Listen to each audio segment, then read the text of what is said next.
கண்மணி உனது கால் கொலு செடுத்து கைகளில் கட்டிக்கொள்ள ஆசை.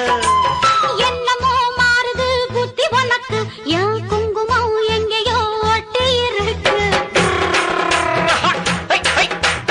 ஆணுக்கும் பெண்ணுக்கும் பந்தம் இருக்கு, நான் அள்ளவோ கிண்டவோ சொந்தம் இருக்கு. அப்பா என்றாலும் அதுக்கு ஒரு இடம் பொருள் இருக்கு. சூப்பர் ஸ்டார் யாருன்னு கேட்டா சின்ன குழந்தையும் சொல்லும். கண்ணு கேடு எனது பேர ஒரு தரம் சொன்னா திமிந்து எழுந்திடும் புல்லு. மேக்கப் ஏறலாம், கெட்டப்பு மாறலாம், செட்டப்பு மாறாதம்மா.